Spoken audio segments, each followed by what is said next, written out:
Relayé par nos confrères de l'italien The Roman Post, les abus de cette femme à l'encontre de son époux auraient été justifiés dans des lacunes dans l'entretien de la maison.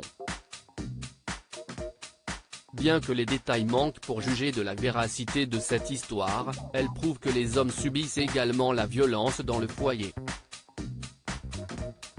Une femme a séquestré son époux parce qu'il avait mal la vaisselle à Monteverde, un quartier de Rome. Une femme aurait séquestré son époux. La raison, ce dernier n'aurait pas bien lavé la vaisselle ni bien nettoyé la maison. Pour le punir, son épouse l'a séquestré dans le grenier. Et en matière de violence domestique, la femme ne serait pas à son coup d'essai. Elle aurait également enfermé son mari pour les mêmes raisons. Cette femme serait connue dans la rue où les voisins ont plusieurs fois témoigné de violences à l'égard du mari. Cet homme vivait un cauchemar. Ces séquestrations n'auraient pas été les seuls sévices qu'a subi le mari. Il aurait été expulsé plusieurs fois de sa maison mais aussi affamé. Sa femme aurait mis du désinfectant sur sa nourriture. Cette épouse forcerait également l'homme à monter très rapidement les escaliers. Pourtant, s'il a subi ce quotidien infernal, ce serait pour une seule raison, celle d'être proche de son fils. La femme violente aurait été dénoncée et forcée à quitter le domicile. La police l'aurait obligée à ne plus s'approcher de sa victime. Une histoire similaire aux États-Unis relayée par nos confrères d'ABC News, cette histoire prouve également que les violences domestiques peuvent aussi concerner les hommes.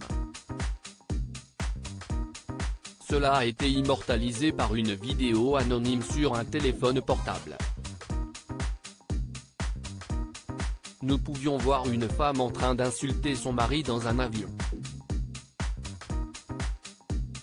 Après cela, elle l'a frappé sur la tête avec un ordinateur portable alors que l'appareil s'apprêtait à décoller pour Los Angeles en provenance de Miami. Malgré l'intervention des agents de bord qui priaient la femme de se calmer, cette dernière redoublait d'injures alors qu'un enfant était assis derrière elle.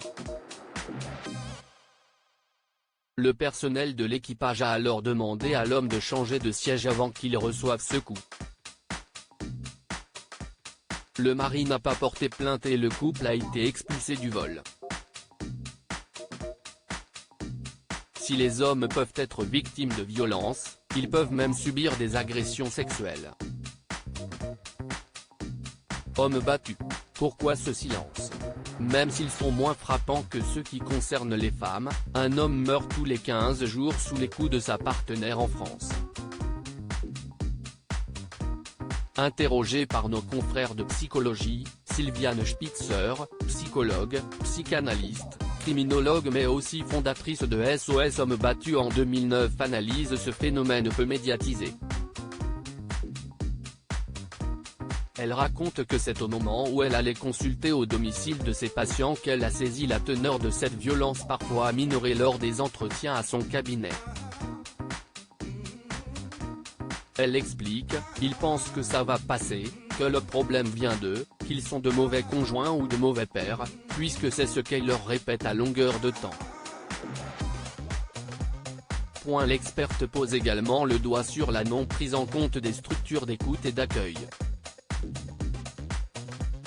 Elle les condamne en relation que ces cellules font souvent la comparaison avec les violences faites aux femmes, qui représentent 88% des violences conjugales en France et peuvent commencer dès le début de la vie maritale.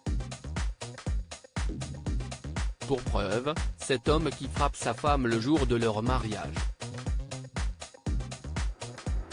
La chercheuse Catherine Menabé, également auteure de La criminalité féminine, déplore que nous soyons toujours engoncés dans l'idée qu'une femme ne peut pas être violente et que les hommes ne peuvent pas être doux. Des stéréotypes qui continuent à faire le nid de la souffrance des hommes qui sont en proie aux maltraitances domestiques.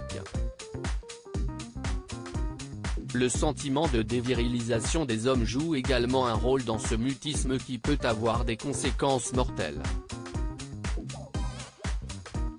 Il est donc important de mettre en place des cellules d'accueil pour ces hommes victimes de violences, et des moyens d'appel à l'aide. Comme ce geste qui permet aux femmes victimes des coups de leur partenaire de le signaler aux autres.